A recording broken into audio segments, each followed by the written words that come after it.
Hello and welcome to PM Studios, small basic tutorial number 13. Today I'm going to be teaching you guys about arrays. Arrays are a very crucial part of programming, and once you get into the more taxing object-oriented languages, they'll come in handy in multiple situations. So basically, I'm going to go ahead and start explaining arrays because an experiment to fathom. Basically, the easiest way to understand arrays is if I were to explain it as in safety deposit boxes in a bank. So let's say you go and buy 4 safety deposit boxes sitting all next to each other on the same row. Now you have access to all 4 of these, and you can put your own individual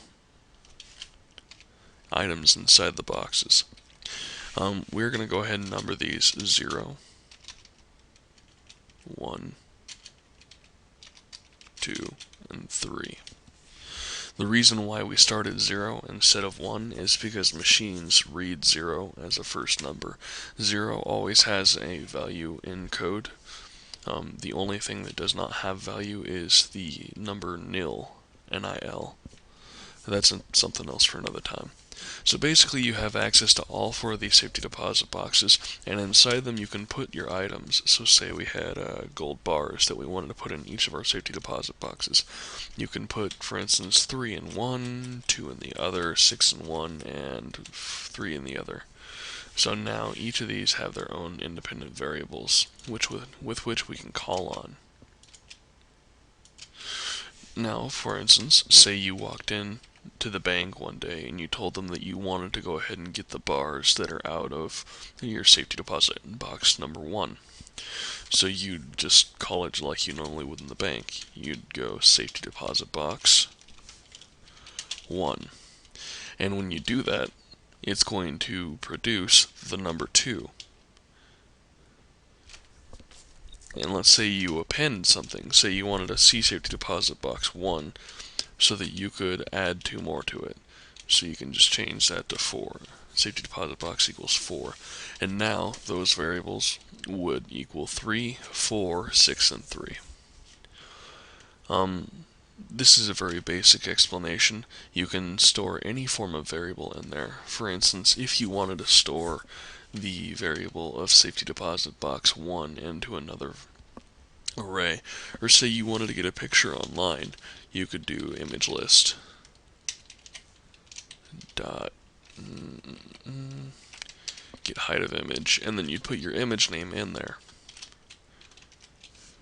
and then safety deposit box or our array, this slot in the array would hold the height of the image, but only this one.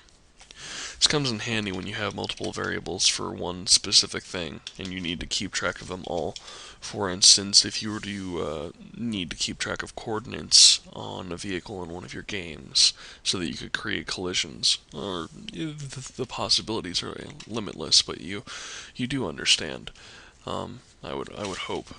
So let's go ahead and move on to what are called two-dimensional arrays now.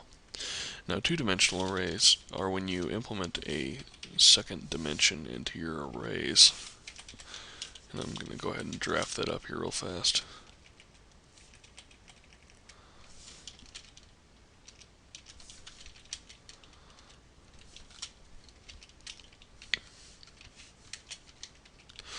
Okay, so here we have 2 dimensions of an array. It's not necessarily as the size that I wanted it to be, but for time's sake I'm going to go ahead and leave it at this. Now, a two-dimensional array is, say, you now have not just one row, but multiple rows of safety deposit boxes. You're expanding on your gold bars. So you would need multiple rows of safety deposit boxes, and you can call on any of these, and the function you would use to do so is, say you wanted to call on this one with the 8 in it. What you would do is you type in, well, we can see that the first safety deposit box is 2, so SDB. And then the second safety deposit box is 1. So SDB2 1. Or vice versa, whichever you feel you can arrange it as. Basically, arrays can solve most problems.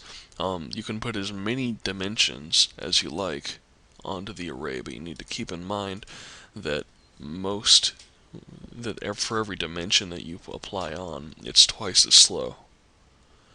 And that being said, with most programs, there are a few exceptions, but with most programs, you will be able to solve all of your issues with arrays with only 2 dimensions. If you need more, then that's perfectly fine, but like I said, you can mostly solve most of your problems with 2 dimensions.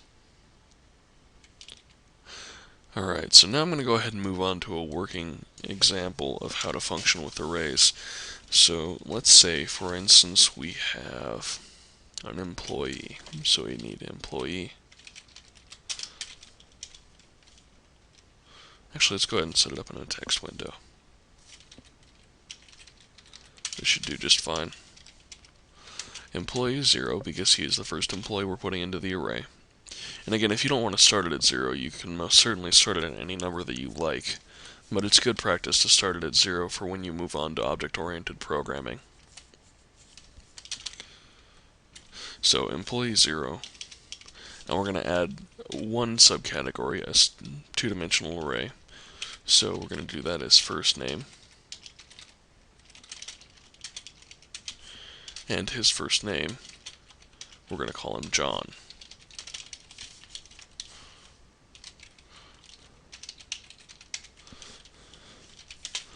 And then for our next part of the 2-dimensional array, we're going to give him a last name.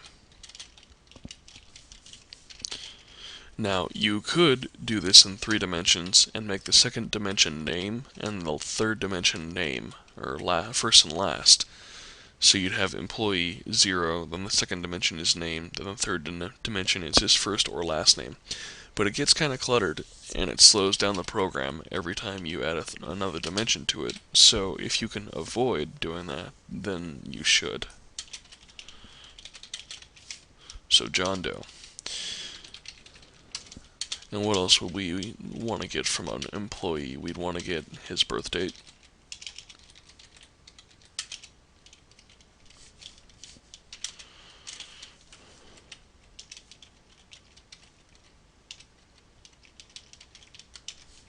You do want to put all this stuff in quotes unless you wanted to do mathematical equations on the stuff you're entering. And for the sake of just making things easy, he is born on January 1st of 2001. And then for the last thing, we're going to get his position, or his title, whichever one you want to call it. And let's go ahead and say that he's the general manager.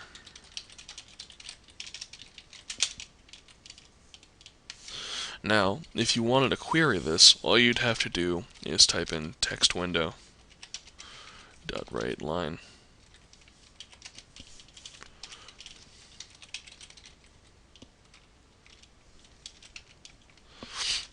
And there you go. It'll pull up all the information. Let me go ahead and see if that functions correctly. Yeah, see, it pulls up the first name, which is John, the last name, which is Doe, the birthday, which is 01/01/01, and the position, which is general manager. So as you can see, there's a lot that we can do that's very potential. We can go into more complex examples, which I plan on doing in future tutorials, of how we can store ever-changing variables in the arrays so that we can go further and utilize even more of their power. So I hope you enjoyed this tutorial. Please look forward to watching tutorial 14, which I will go more in depth with this. I just wanted to create a very basic tutorial on how to understand arrays so that I don't confuse anyone when I go into the next one, because I am going to have to go fast. So I hope you've enjoyed the tutorial. Please don't forget to comment, rate, and subscribe. Thank you, and I look forward to seeing you next time.